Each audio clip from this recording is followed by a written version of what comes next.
This is ESPN on ABC.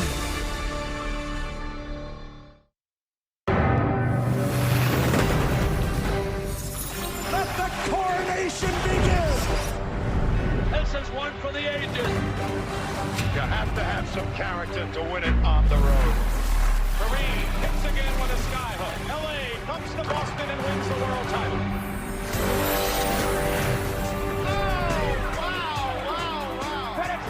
Credit scores!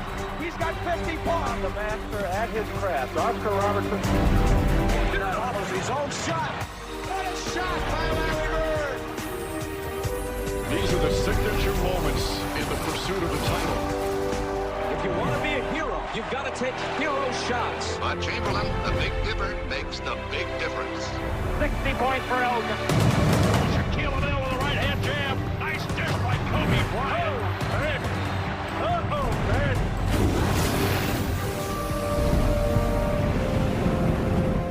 So many moves, so much power. The give and go, back to Russ. He's just simply amazing.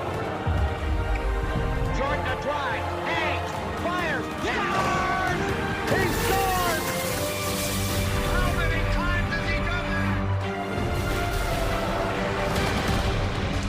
that? So many finals performances that will never be forgotten here on the grandest stage in basketball. As we welcome you once again to New York City in the building referred to as the world's most famous arena. It was here on Monday night where the Knicks fans were hoping their team would take a 3-0 series lead. But Game 3 saw Victor Wembanyama and the Spurs end the second longest winning streak in NBA playoff history, spoiling the Garden Party. And now it's time for the next battle in what has become a riveting fight for the NBA title. And good evening once again, everyone, with Richard Jefferson and Tim Legler, Mike Green on hand, Lisa Salters with us as well. This has been quite the series already. Yes, the Knicks now still have a 2-1 series lead, but the Spurs made quite the statement in Game 3. So let's start with the Spurs legs.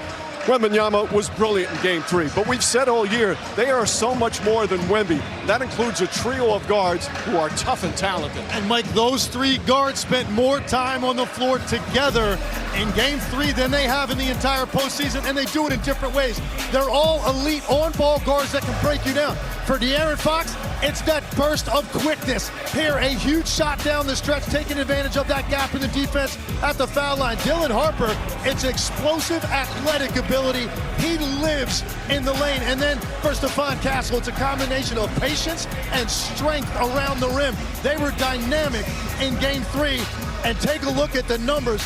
107 minutes total, and look at that bottom line. Only 4 turnovers in a high-stakes game. So impressive time for our Domino's pregame HQ. All right, the Knicks still have that lead, but they know they're in a real fight, Richard, and they have to have their man Jalen Brunson lead the fight. But it hasn't been easy for him. No, it hasn't been easy. Jalen Brunson is getting so much pressure from the San Antonio Spurs defense that it's affecting the Knicks offense and it's affecting his efficiency. You see him bringing the ball up the floor here. OG is doing this to relieve pressure, but they barely get it across the timeline. Now watch as this play continues. They don't start their offense till 10 seconds on the clock. And then Jalen Brunson gets a bigger defender, but he's not finding any gaps in any space, and that has been a huge problem for the New York Knicks. He had his most efficient performance in the Game 3 loss, but the Knicks need him to find his rhythm, which is extremely difficult with this Spurs defense. So now it's time for the Knicks to respond as they look to get the first home win of these NBA Finals. So far, the road team, a perfect 3-0. National anthem, starting lineup, opening tip, Game 4 coming up.